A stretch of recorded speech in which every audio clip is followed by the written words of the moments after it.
Early Buddhist texts describe the baseline mind as luminous. This natural luminosity does not stay pristine. It gets rapidly obscured by layers of adventitious defilements. Today, we have immediate access to the entire history of Buddhist thought. You can download the complete Taisho canon to your phone in seconds. Yet, the central goal of all this text, enlightenment or awakening, remains remarkably difficult to define. The confusion happens because different Buddhist traditions have built entirely different and seemingly incompatible architectures to describe what awakening actually is. Early Buddhism frames liberation as extinction. It is the definitive blowing out of the three fires: greed, hatred, and delusion, and the absolute realization of non-self. The Mahāyāna synthesis, specifically laid out in the Nirvāṇa Sūtra, frames ultimate reality as permanent, blissful, and possessing a true self. The tradition treats these as two distinct, highly precise maps charting the exact same cognitive territory. The early Buddhist map operates strictly as a medical diagnosis. Its primary function is to isolate and remove the symptoms of suffering. This diagnostic framework specifically targets a core error in human processing: the structural assumption that well-being arrives from acquiring the next external object or achieving the next milestone. The Mahāyāna map shifts the focus from diagnosis to ontology. It is concerned with identifying the unconditioned substrate that remains after all those symptoms have been entirely removed. The Mahāyāna texts do not invalidate the early teachings. Instead, they frame those earlier instructions as preparatory treatments prescribed for an acute psychological disease. Bridging the gap between total extinction and a true self reveals the logic of Buddhist awakening. The early Buddhist mechanism for escaping the cycle of suffering requires the systematic severing of 10 deep habits of mind, known as the 10 fetters. This diagram maps the 10 fetters as an interconnected network. At the core of this system is the foundational fetter, Satkaya Drishti. This is the ingrained belief that you are a permanent, independent self navigating a world of separate objects. It supplies the power to the rest of the network. The algorithm of insight, or vipassana, is applied to investigate and ultimately delete this bedrock assumption. This triggers a structural cascade. Without the central concept of a permanent self, dependent nodes like sensual desire and ill will instantly lose their power supply and collapse. The resulting state is the total extinction of the three fires.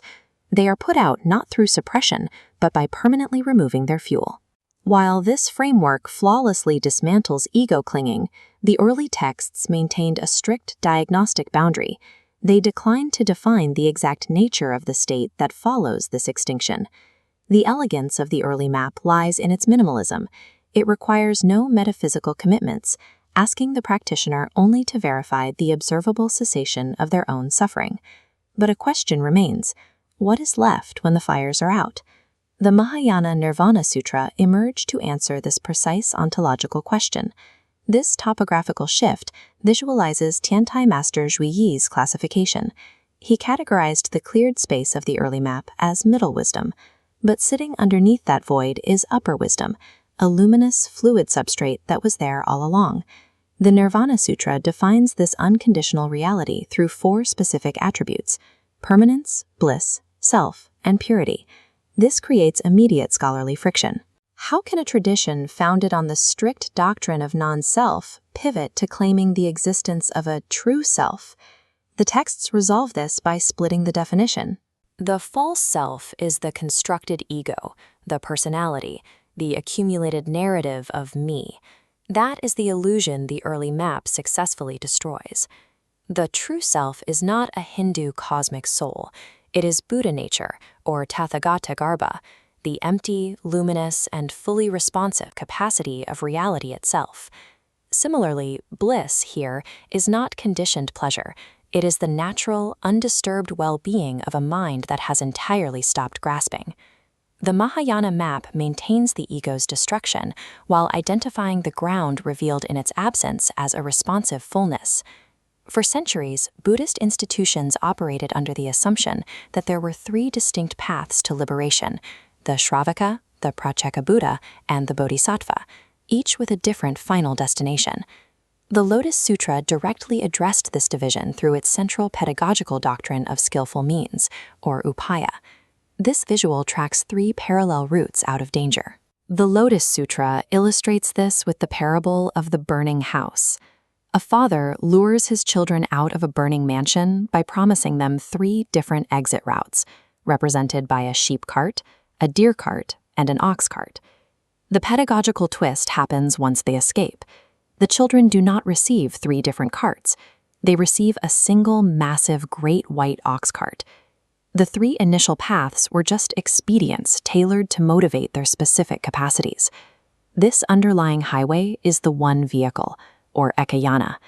It establishes an architecture that guarantees universal Buddhahood for every practitioner. In the ekayana framework, the personal liberation of the arahant is not a final destination. It is a provisional rest stop on an inevitable trajectory toward full awakening.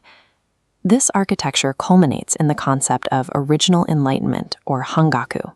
It is the radical assertion that enlightenment is not a state produced by rigorous practice, but a pre-existing fundamental reality you already possess. This leads to a dangerous modern misconception. If all beings inherently possess Buddha nature, it is easy to conclude that practice is unnecessary, and that our ordinary actions are already perfect expressions of awakening. This blueprint illustrates the vast house metaphor, refuting this bypass. The indestructible architecture contains a localized fire of afflictions. Recognizing this Buddha nature doesn't magically extinguish the fire burning your body or environment. The house is unthreatened, but flames still burn.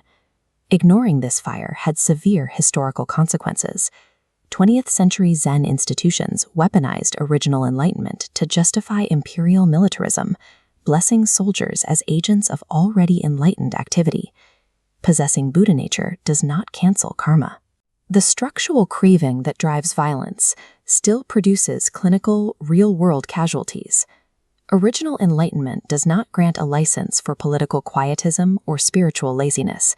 It issues a strict ethical mandate. Since all beings are Buddhas, intervening against suffering is non-negotiable. The older model of liberation often framed wisdom as a fire, a force that aggressively destroys afflictions, leaving behind only the ash of the struggle. The Nirvāṇa Sūtra offers a different mechanism called nature cessation, comparing the action of wisdom to honey touching food. Insight transforms the fundamental nature of an affliction upon contact, avoiding destruction by force. The localized fire of our conditioning is entirely real, but the vast house that contains it was never truly threatened. Awakening reveals the fulfillment of a nature present from the beginning, persisting long after the concept of a person is gone.